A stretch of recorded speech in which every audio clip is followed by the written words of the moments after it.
Bonsoir à vous tous et bienvenue à notre étude biblique du mercredi soir. Bienvenue à une nouvelle occasion de s'arrêter sur le message des Écritures pour comprendre et pour grandir dans les voies du Seigneur. Ce soir, nous voulons nous arrêter sur l'idée de certains qui disent « Je suis né chrétien ». Je suis né chrétien. Une déclaration qu'on entend régulièrement lorsqu'on demande à une personne se disant chrétienne lors de l'évangélisation et qu'on lui demande quand elle a fait ce choix-là de croire en Christ ou quand est-elle devenue chrétienne. Et que ces personnes-là, surtout de certaines régions du monde, vont répondre qu'ils sont en effet nés chrétiens. Qu'ils sont nés chrétiens. Car après tout, dans leur pays natal, on est soit musulman, soit chrétien, ou soit dans une autre religion quelconque. Et puisque leurs familles sont chrétiens, alors ils le sont aussi. Ils sont nés chrétiens. Mais comme vous le savez fort bien, ça ne fonctionne pas du tout comme cela. Les Écritures affirment qu'il faut devenir chrétien par un choix de cœur envers Christ, par une décision personnelle envers Dieu, comme notre étude biblique l'explique ce soir. Alors, est-ce possible de naître chrétien? La réponse est clairement que non, ce n'est pas possible. Cherchons la page numéro 1 de notre étude qui s'intitule « Je suis né chrétien ». Introduction. L'idée qu'une personne née chrétienne simplement parce qu'elle est issue d'une famille chrétienne ou d'une culture majoritairement chrétienne, est une idée fausse, et j'aimerais juste rajouter, et dangereuse. On va voir ça un petit peu plus loin. Mais c'est une idée fausse qui est pourtant très répandue. Si grandir dans un foyer chrétien offre un grand avantage, le salut est toutefois une expérience profondément personnelle et individuelle. La Bible est claire.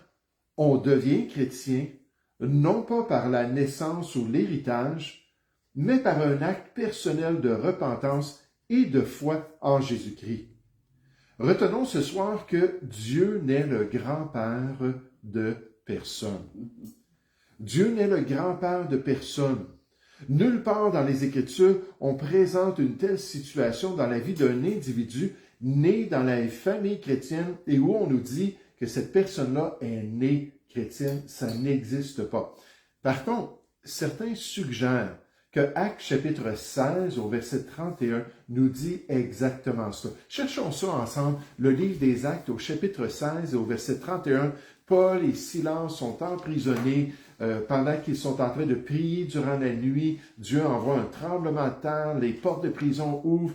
Le gardien de prison, le geôlier, arrive, veut se tuer. Finalement, Paul et Silas disent « Non, tue-toi pas, on est tous ici. » Puis là, il vient tout tremblant, puis il pose une question.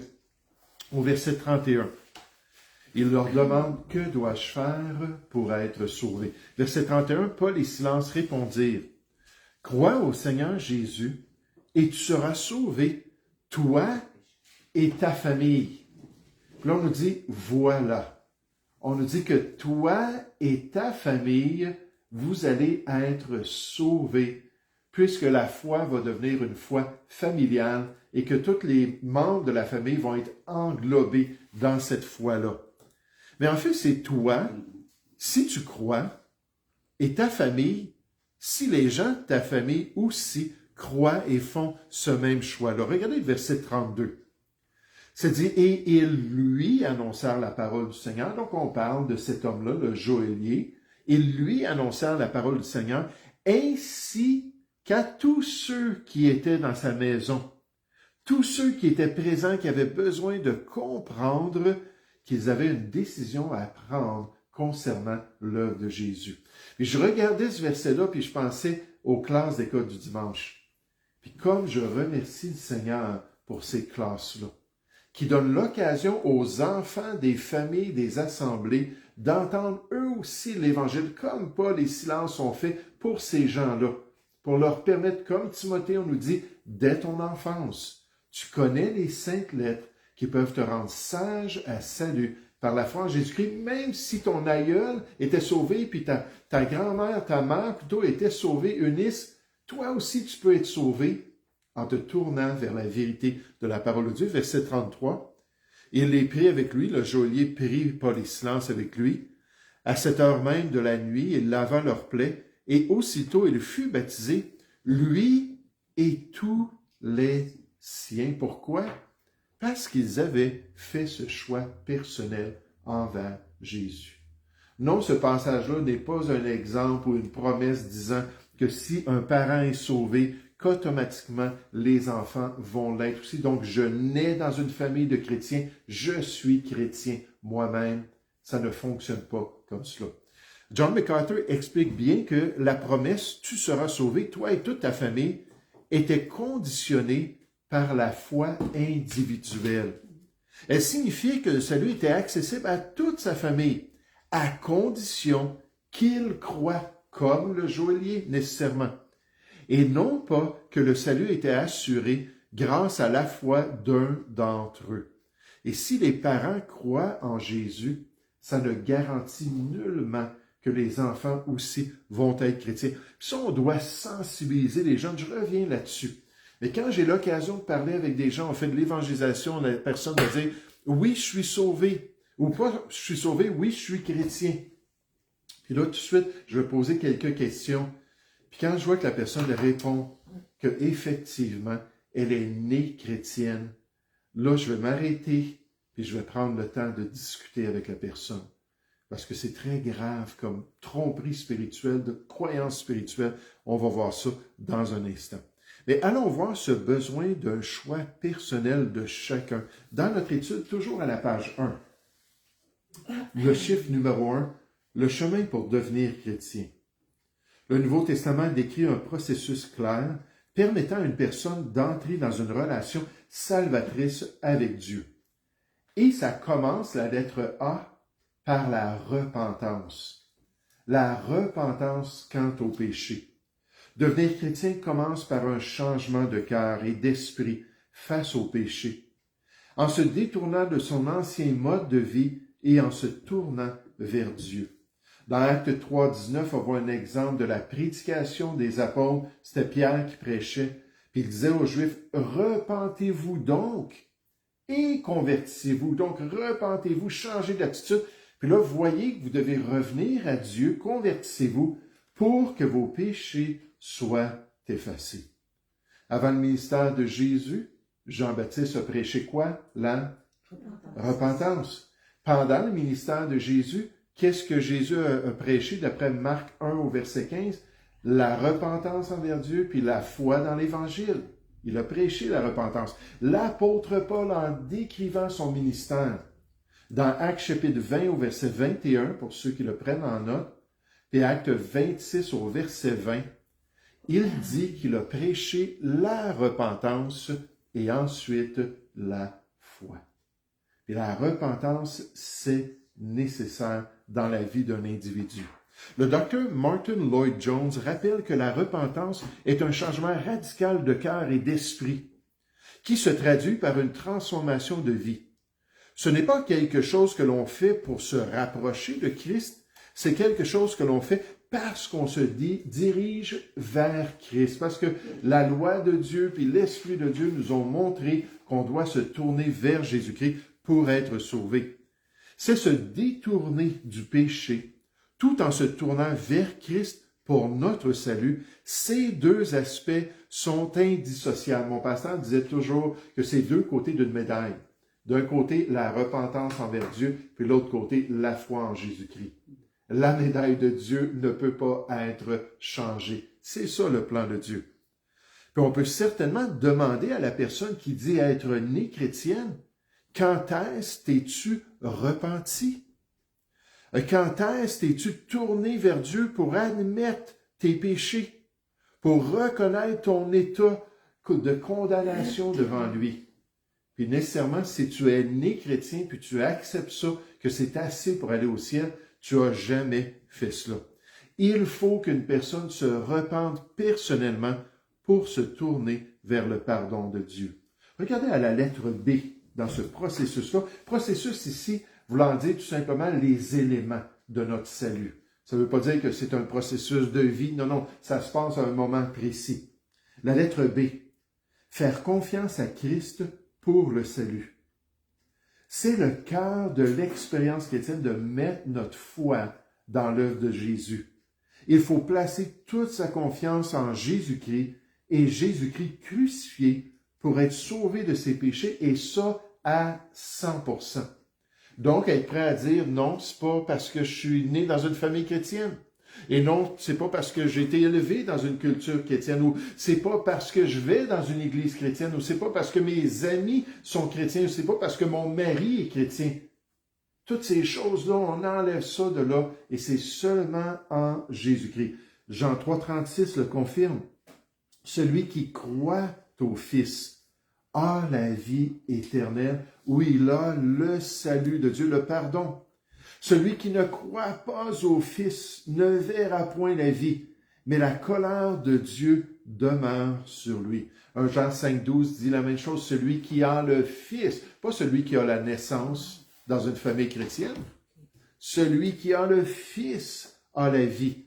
Celui qui n'a pas le Fils de Dieu n'a pas la vie. Puis le verset 13 est merveilleux. Je vous ai écrit ces choses afin que vous sachiez que vous avez la vie éternelle. Vous êtes sauvés, vous qui croyez au nom du Fils de Dieu. Tout est basé sur Jésus. Alors, si jamais quelqu'un nous dit cela, oui, mais je suis né chrétien, on peut leur dire, oui, mais quand dans ta vie as-tu mis ta confiance en Jésus-Christ?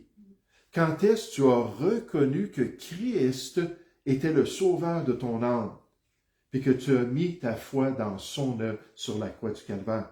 Puis nécessairement, quand on pose ces questions-là, on voit que il y a vraiment, là, j'en parle un petit peu plus loin, là, mais il y a un aveuglement. Ils ne voient pas ça comme étant nécessaire pour leur vie. La lettre C. Recevoir Jésus dans son cœur, encore une fois, c'est un choix. Devenir chrétien, c'est recevoir personnellement Jésus comme Sauveur et Seigneur. Il s'agit d'un choix actif et non d'une attitude passive. Jean 1, 12 et 13 nous dit, mais à tous ceux qui l'ont reçu, à ceux qui croient en son nom, elle, parce que c'est la parole, puis ainsi de suite, mais ici, ou la lumière, mais ici j'ai marqué il, pour parler de Jésus, il a donné le pouvoir de devenir enfant de Dieu. À qui? À ceux qui sont nés dans une famille chrétienne? Que eux peuvent devenir chrétiens aussi? Non, à ceux qui l'ont reçu, qui croient en son nom. Puis remarquez, ça dit lesquels sont nés non du sang. Donc, ce n'est pas une question filiale ou familiale. Ça n'a rien à faire avec ça. On ne peut pas hériter du salut, ni de la volonté de la chair, ni de la volonté de l'homme, mais de Dieu. Quand as-tu invité Jésus à venir dans ton cœur? Quand lui as-tu demandé de prendre tes péchés et de te donner la vie éternelle? Ce sont tous des questions qui sont légitimes. Je reviens sur ces questions-là dans un instant. La lettre D. Invoquer le nom du Seigneur. Le salut est accessible à tous ceux qui l'invoquent personnellement. Invoquer, ça veut dire demander sincèrement. Vraiment là, un choix libre et volontaire de se tourner vers Jésus. C'est pas parce que les parents mettent de la pression, c'est pas parce que l'épouse veut que son mari soit sauvé et qu'il fait une petite prière, c'est vraiment un choix qui vient du cœur. Puis là, on est prêt à invoquer le Seigneur. Romains 10,13 nous dit, car quiconque invoquera le nom du Seigneur sera sauvé. Puis nécessairement, ça sous-entend que seulement ceux qui vont venir à cette décision-là vont être sauvés, parce que dans les versets 14 à 17, on pose toute une série de questions. Comment évoqueront-ils celui en qui ils n'ont pas entendu? Comment entendra-t-il s'il n'y a personne en qui ils n'ont pas cru? Et comment croiront-ils s'il n'y a personne qui prêche? Et comment y aura-t-il les prédicateurs? Et ça, en d'autres mots, il faut que la personne fasse ce choix-là pour pouvoir invoquer. Parce que sinon, il n'y a pas de salut. Alors, on peut demander à cette personne, quand as-tu invoqué Jésus pour qu'il devienne ton sauveur, qu'il te donne la vie éternelle? Le docteur R.C. Sproul rappelle, personne ne naît chrétien Il n'y a aucune indication de cela. Nous naissons tous dans un état de mort spirituelle et de rébellion contre Dieu. La nouvelle naissance est un événement surnaturel qui se produit lorsqu'une personne, par un acte de foi personnel, individuel et volontaire, se détourne de son péché et embrasse le Christ. Et donc, cette question-là est claire que ça prend ce salut qui se trouve en Jésus-Christ. Alors que je pensais à cette étude-là, j'ai une comparaison qui m'est venue à l'esprit. Cette comparaison-là, c'est cette comparaison-là avec le peuple juif qui prennent leurs enfants, les circoncisent nécessairement, on parle des garçons, pour ensuite les incorporer, si on pourrait dire, dans la foi. C'est pas tout à fait cela dans les Écritures, mais cette pratique-là de circoncision a été vue par les Juifs à travers l'histoire comme étant une garantie du royaume de Dieu. Dans le Talmud, puis dans la tradition, on nous dit, comme Abraham, tu es circoncis, comme Abraham, tu vas aller dans le royaume de Dieu. Jésus devait adresser cette question-là, puis l'apôtre Paul aussi, pour dire aux gens, non, ce n'est pas cela du tout. Mais c'est quand même une image qui nous rappelle cette réalité-là de la foi juive familiale qui est ensuite incorporée dans l'expérience de l'enfant par la circoncision. Est-ce que c'était assez pour que cet enfant-là circoncis puisse aller dans le royaume de Dieu sans faire un choix personnel? Puis la réponse est claire que non, ce n'était pas assez. On peut être un descendant d'Abraham, mais on n'est pas nécessairement un enfant d'Abraham dans la foi. Donc, c'est ce qu'on voit ici, le point numéro 2, l'exemple du peuple juif. L'histoire du peuple juif illustre parfaitement cette vérité d'un choix de cœur, d'une décision personnelle. L'Ancienne Alliance établissait que les hommes juifs étaient circoncis à l'âge de 8 jours, donc un peu après la naissance, et cet acte représentait ainsi leur inclusion dans le peuple de l'Alliance de Dieu. Ils faisaient partie d'Israël, du peuple de Dieu. Cependant, ce rituel à lui seul n'a jamais suffi à garantir une position juste devant Dieu. Les prophètes et les apôtres ont mis en garde à maintes reprises contre toute confiance dans l'héritage matériel et les rituels religieux. Puis dans Romains 2, versets 25 à 29, l'apôtre Paul, en parlant du rituel de la circoncision, démontre qu'il est inutile sans une relation personnelle avec Dieu. Ce n'était pas assez d'être circoncis, parce que le vrai juif, c'était celui qui l'était intérieurement, alors qu'il avait choisi de circoncire son cœur, puis d'avoir une vraie relation avec Dieu. Je me souviens pas, je pense que c'est dans Jérémie chapitre 7, j'ai pas la référence, mais Jérémie dit au peuple juif, c'est le temps de se circoncire le cœur. Parce que le peuple était tellement loin de Dieu. Laissez faire la circoncision de la chair. Il faut avoir une relation avec Dieu. La lettre 1, le choix du juif. Jérémie 9, 25 à 26 avertit que Dieu punira tous ceux qui sont circoncis dans la chair. Donc, il parle de la circonstance des Juifs, mais sans l'être dans leur cœur. Oui, physiquement, mais pas intérieurement. Puis là, ça nous fait penser à quelqu'un qui naît physiquement dans une famille chrétienne, mais qui n'a pas cette relation-là avec Jésus comme son sauveur. C'est la même réalité. Cette distinction souligne la différence entre un acte physique et une réalité spirituelle. Soit avoir été circoncis le 8e jour à cause de la foi familiale juive, mais sans avoir choisi personnellement de connaître le Dieu d'Israël. Dans la famille, il y a cette foi-là peut-être, mais pas dans l'individu, et certainement pas dans son cœur. Regardez à la lettre B la réalité de la nouvelle alliance, en parlant d'Abraham comme l'exemple de la foi. Romains 4,12 enseigne qu'Abraham est le père de tous les croyants, circoncis et incirconcis, donc ceux qui croient parmi les Juifs et parmi les païens, liant la véritable justice à la foi, et non au rituel ou à l'ascendance. Romains 3,30, CP, je mets ça une fois de temps en temps, ça veut dire comparer. Comparer avec un autre passage. Donc, dans Romains 3,30, on nous dit, puisqu'il y a un seul Dieu, qui justifiera par la foi les circoncis et par la foi les incirconcis. Tous, dans le plan de Dieu, doivent passer par la foi en Jésus-Christ pour pouvoir être acceptés. Donc, Paul dit, même à cette époque-là où la nouvelle alliance venait de débuter, que le peuple juif devait faire un choix envers Jésus-Christ. Tout comme la lignée et la circoncision d'un juif ne le sauvaient pas automatiquement, la naissance d'une personne dans une famille chrétienne ne fait pas automatiquement de lui un chrétien. Ces deux éléments requièrent une décision personnelle de croire et de faire confiance à Dieu. Encore une fois, le Dr. R.C. Sproul présente cette distinction lorsqu'il affirme que la circoncision était le signe visible d'une grâce intérieure. Mais le signe lui-même n'était pas cette grâce. Ce n'était pas un rituel magique qui assurait le salut. Paul veut dire que, aux yeux de Dieu, ce qui compte, ce n'est pas le rite extérieur, mais plutôt la transformation intérieure du cœur. Lorsqu'un Juif choisissait de suivre les traces de la foi de son ancêtre Abraham, qui avait cru en Dieu et qui avait reçu la justice de Christ pour prix de sa foi.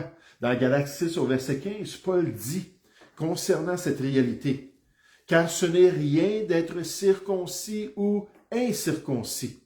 Ce qui est quelque chose, c'est d'être une nouvelle créature. » ou d'être sauvés par la grâce de Dieu, de savoir que nous sommes passés de la mort à la vie, des ténèbres à son admirable lumière, c'est là la réalité qu'on doit rechercher par la foi en Christ. Regardez au point numéro 3, la nécessité de la nouvelle naissance. C'est là que je vous parle de quelque chose qui est dangereux, quand on n'a pas la bonne perspective.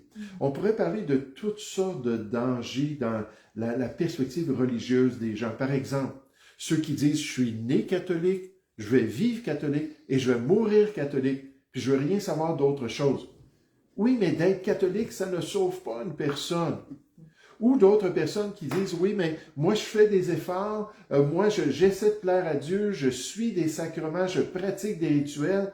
Mais encore une fois, dans la Bible, c'est pas quelque chose qui nous sauve. On parle à des vieux Québécois, qui souvent, c'est ça qui va ressortir. Soit qu'ils vont tout avoir rejeté à cause des abus qu'ils ont vécus, ou qui ont été très fidèles, puis ils disent, non, non, c'est ça ma foi, puis c'est là que je reste dans cette foi-là. Ça, c'est dangereux pour l'éternité de la personne, pour son sort devant Dieu, sa destinée. C'est exactement la même chose dans certaines cultures, où on a dit aux gens, non, tu n'es pas musulman, tu es chrétien. Ou non, tu n'es pas telle et telle autre religion, tu es chrétien. Puis là, l'enfant s'appuie là-dessus. Puis ce qui me dérange, c'est ce que je considère vraiment déconcertant, c'est la légèreté avec laquelle ils prennent ces réalités-là. Donc, non, non, je suis né chrétien. Puis là, je dis, oui, mais c'est pas ça. C'est pas ça la réalité. Puis là, j'explique l'Évangile, puis j'explique qu'il faut croire, puis j'explique que c'est pas assez d'avoir des parents chrétiens, puis ça. Puis les personnes me regardent, puis ça rentre pas, là. Pas du tout. Puis je me dis, ils ne réalisent pas qu'ils sont encore sur la route large qui mène à la perdition. Puis je pense que c'est notre devoir, si jamais on entend ça, de prendre le temps d'expliquer, puis d'inciter, comme ça dit dans 2 Corinthiens 5 au verset 20. C'est comme si Dieu suppliait par nous. Soyez donc réconciliés avec Dieu.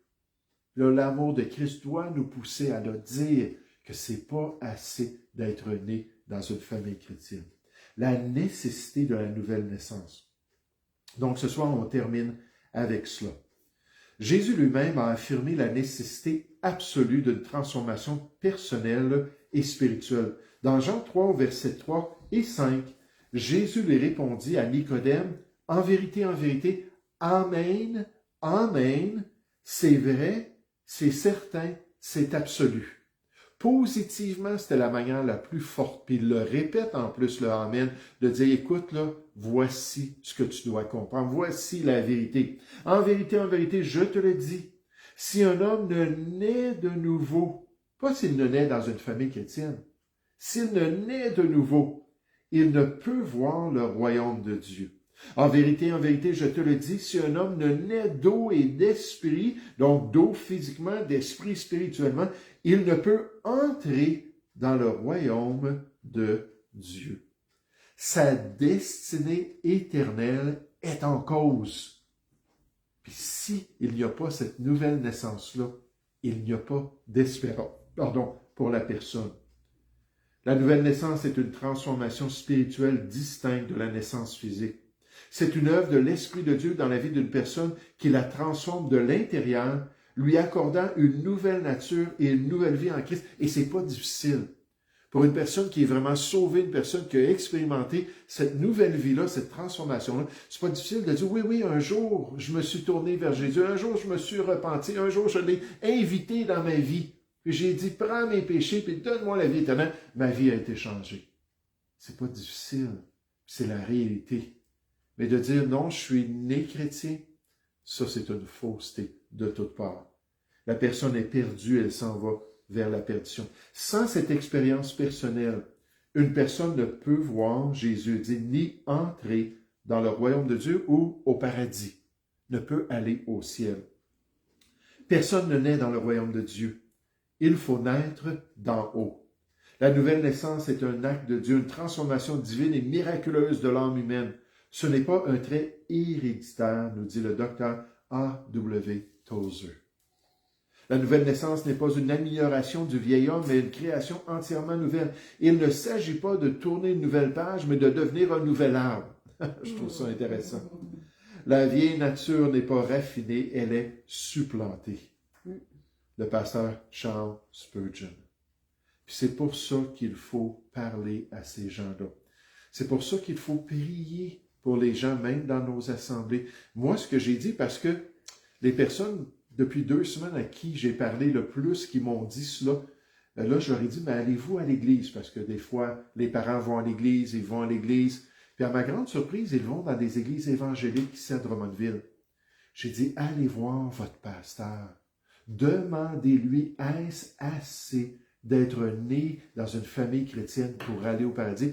Puis j'ai dit, s'ils sont fidèles à l'Évangile, puis je crois bien, ces églises évangéliques-là, qui sont encore attachés à l'Évangile, ils vont prendre ce temps-là. J'aimerais tellement ça que quelqu'un dise ça aux gens de notre assemblée, qui ont la même perspective, puis qu'ils viennent me voir, puis « Hey, je pensais là, que d'être né dans cette famille-là, c'était correct. » Pour que je puisse prendre le temps d'expliquer l'Évangile, je pense que c'est important. Conclusion. L'appel à la foi personnelle. Les vérités bibliques que nous avons explorées révèlent un message clair et convaincant. Le salut est un cheminement profondément personnel qui ne s'hérite pas. Si grandir dans un foyer chrétien est une grande bénédiction, cela ne confère pas une identité chrétienne. Le Nouveau Testament remet constamment en question l'idée d'être né chrétien, soulignant la nécessité d'une rencontre personnelle et transformatrice avec Jésus-Christ. C'est pour ça qu'en tant que chrétien, il ne faut pas avoir peur de poser des questions. Il ne faut pas avoir peur de confronter l'erreur, puis de guider les personnes vers la vérité. Des questions comme « Quand es-tu devenu chrétien? » Personnellement, là. Quand es-tu repenti de tes péchés? Quand as-tu mis ta foi en Christ? Quand es-tu né de nouveau? Puis pour un vrai chrétien, ça va être juste de belles questions que la personne va pouvoir répondre avec joie. Voici, je ne connais pas la date exacte, j'avais 10 ans, peu importe les détails, mais je sais que je suis devenu un enfant de Dieu. Puis si ce n'est pas le cas, mais ça va la porter à réflexion. Et si on l'encourage à aller voir le pasteur, ou s'ils n'ont pas d'église, on encourage à aller voir notre pasteur, mais peut-être que Dieu va pouvoir toucher leur cœur et leur faire éviter cet endroit de damnation éternelle. Même pour ceux qui vont dire, Seigneur, wow, je comprends pas. Mais là, ça va être rendu trop tard. Je ne vous ai jamais connu. Ça va être une perte éternelle. Nous allons prier ensemble. Père Céleste, on veut te remercier, on veut te louer ce soir encore une fois pour les vérités de la parole de Dieu. Et Seigneur, pour cet encouragement à partager la vérité de l'Évangile. Seigneur, à ne pas rien diluer, à ne pas rien altérer, mais à confronter même ces enfants-là, nés dans des familles chrétiennes, je l'espère, qu'ils sont de vrais chrétiens, mais même ces enfants-là, avec leur besoin de mettre leur foi en Jésus-Christ, leur besoin d'expérimenter cette nouvelle vie. Ô Père Céleste, travaille dans le cœur de ces jeunes, je te prie. Bénis les prédications qu'ils entendent et je te prie que l'Évangile qu'ils vont contempler à travers les prochaines années soit assez par ton Saint-Esprit pour leur montrer qu'ils n'ont jamais, mais jamais été transformés par la grâce de Dieu. Seigneur, accomplis ta volonté, je te prie, au nom de Jésus. Amen.